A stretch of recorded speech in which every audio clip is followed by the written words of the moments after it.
warahmatullahi wabarakatuh. Baik-baik saja Bapak Ibu. Alhamdulillah ya. Mari kita mulai. Bismillahirrahmanirrahim. Ada pertanyaan dari brosurnya Ustaz? Masih di halaman 3 surat Nuh ayat 21.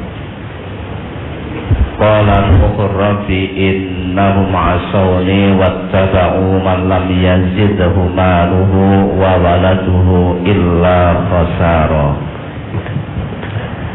Nuh berkata, ya Tuhanku, sesungguhnya mereka telah mendurhakaiku dan telah mengikuti orang-orang yang harta dan anak-anaknya tidak menambah kepadanya melainkan kerugian belaka. Ini mohon dijelaskan. Jadi pembesar-pembesar kaumnya Nuh itu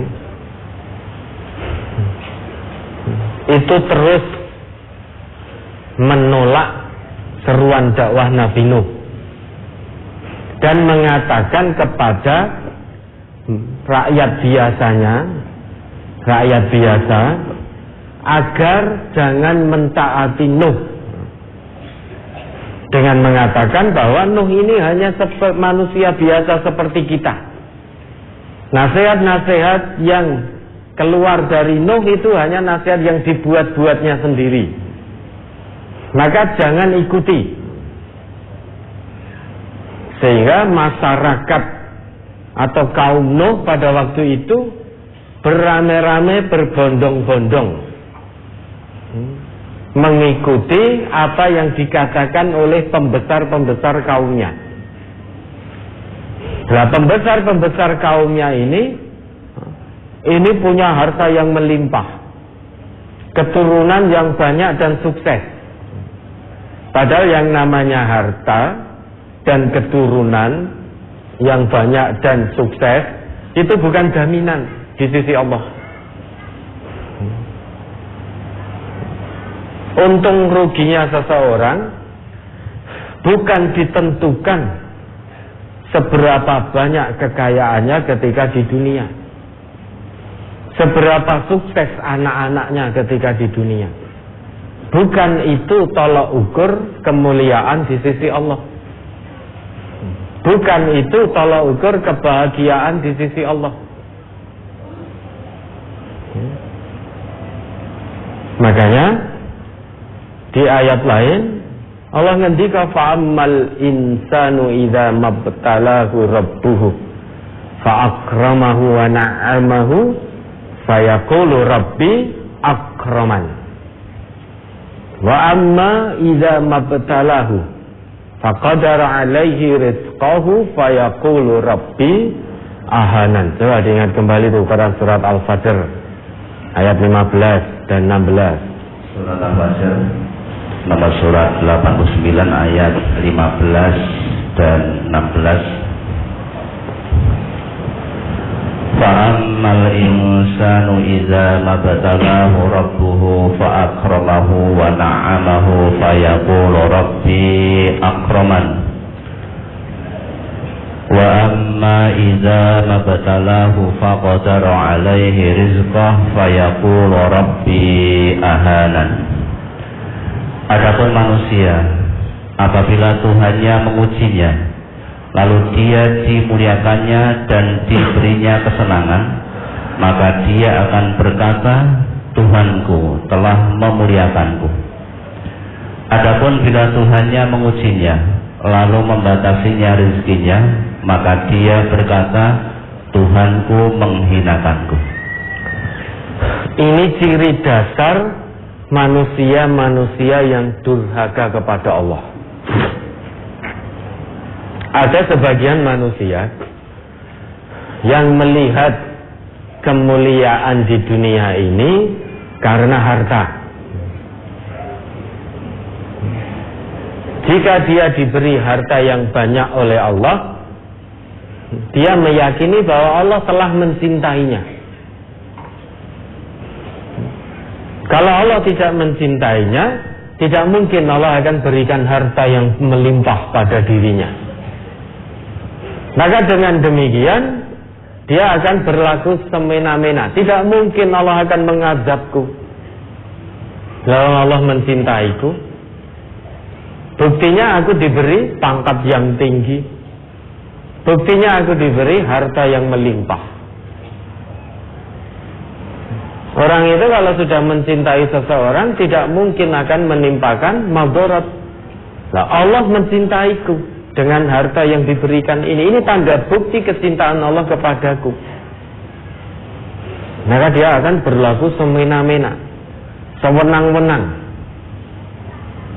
karena merasa sudah dicintai oleh Allah. Karena penilaian kemuliaan di matanya itu hanya harta. Ada pula ciri orang pendurhaka, melihat kekurangan harta itu satu kehinaan, suudzon pada Allah.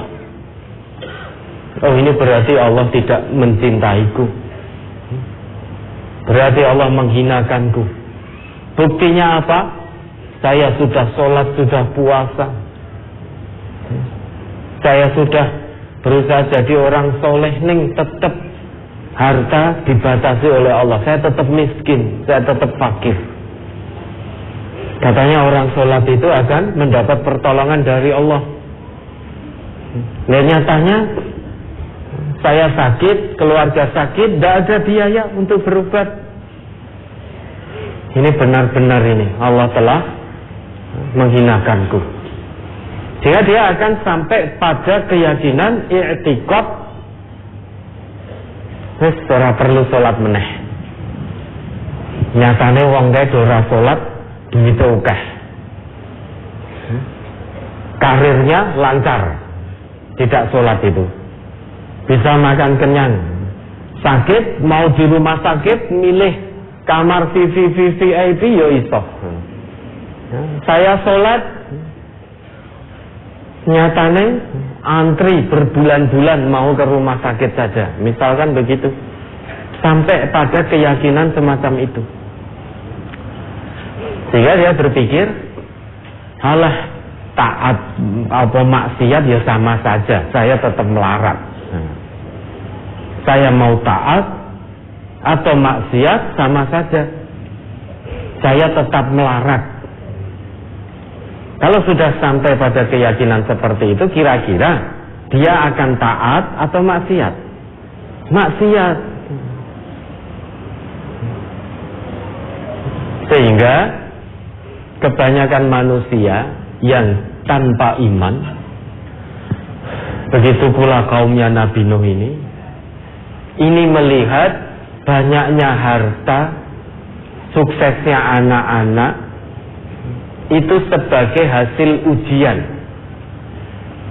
Atau sedikitnya harta, tidak suksesnya anak-anak, itu merupakan hasil akhir dari ujian.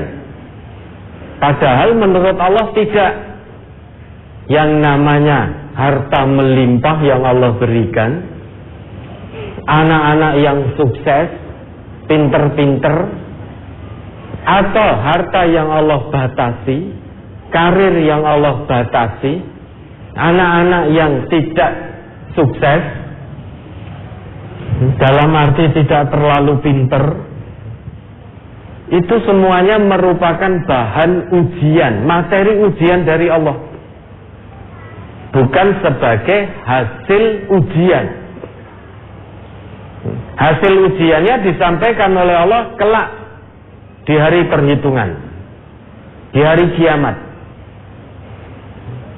Kekayaan, suksesnya anak-anak, kemiskinan, kefakiran, bahkan ada yang diuji oleh Allah, tidak dititipi, tidak diberi amanah keturunan oleh Allah. Itu bukan hasil ujian, tetapi itu bahan ujian dari Allah. Dengan kekayaan, suksesnya anak-anak, sejauh mana dia akan mensyukuri nikmat itu, sehingga dibuktikan di kehidupan nyata bahwa harta yang Allah berikan betul-betul dia syukuri, dia gunakan di jalan yang Allah ridhoi, sesuai dengan fungsi nikmat itu yang telah Allah tetapkan. Sama, seringkali kita tidak sadar Bapak Ibu, punya harta, sombong kita. Anak-anak sukses, pinter-pinter, sombong sekali. Wah, anak saya itu pinter-pinter, anak saya itu sejak PAUD ranking 1 misalkan, sejak PAUD. Wah, anak orang lain tidak bisa, tapi anak saya ini sejak PAUD ranking 1 terus, muridnya 1 soalnya.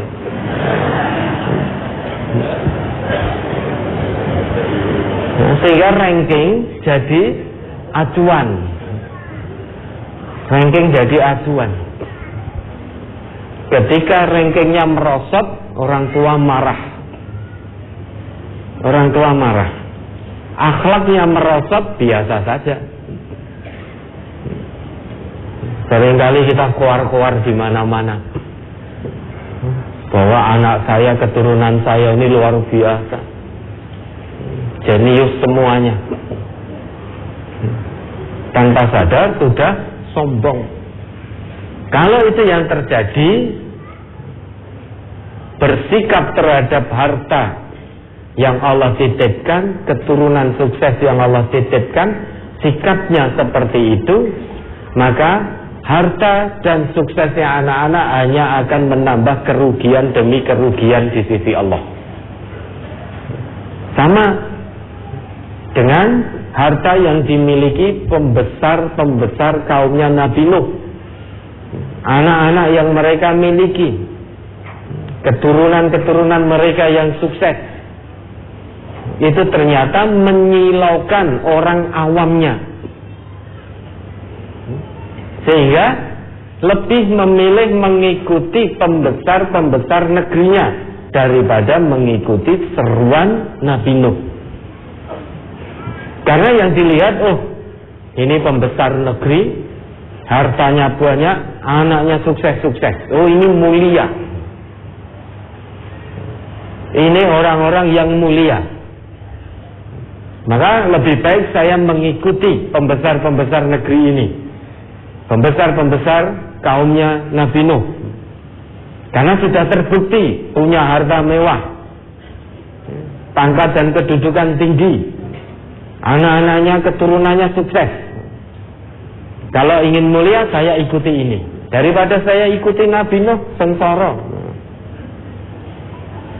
Maka dikatakan oleh Allah di situ, "Malam yazidhu maluhu wa waladuhu illa khasara." Harta dan anak-anaknya, para pembesar itu hanya menambah kerugian demi kerugian. Maksudnya lebih memilih kesesatan yang diserukan oleh pembesar kaumnya daripada memilih mentaati, mengikuti seruan yang dibawa oleh Nabi Nuh.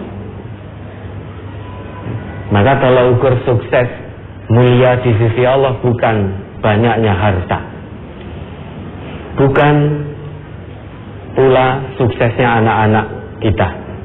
Itu semua merupakan materi ujian dari Allah, bahan ujian dari Allah, bukan hasil akhir, bukan nilai ujian, tapi baru merupakan bahan ujian dari Allah. Dengan pangkat tinggi, karir lancar, harta melimpah, anak-anaknya sukses, atau kesehatannya prima terus, itu semuanya bahan ujian. Dia bisa bersyukur tidak di kehidupan nyata ini, untuk kelak dipertanggungjawabkan di hadapan Allah. Atau dia tidak punya pangkat, karirnya rendet, ngelamar sana ke sini tidak diterima, harta dibatasi oleh Allah, hidup dalam garis kemiskinan, kesehatannya juga tidak prima. Dia bisa sabar tidak menghadapi bahan ujian dari Allah itu. Nah, nilainya, hasil akhir dari ujian itu nanti akan Allah berikan fi yaumil hisab, bukan di dunia ini. Hasil akhirnya nanti diberikan di sana. Nilai dari ujian yang kita jalani ini, penilaiannya akan diberikan oleh Allah kelak di hari pertanggungjawaban amal. Ya makanya kita harus jadi umat Nabi Muhammad yang cerdas. Pilih seruan Rasulullah atau pilih seruan orang-orang kaya yang menyimpang dari Allah, namun dia punya harta, punya pangkat, kedudukan, dan anak-anak keturunannya sukses. Kita pilih mana? Kan begitu.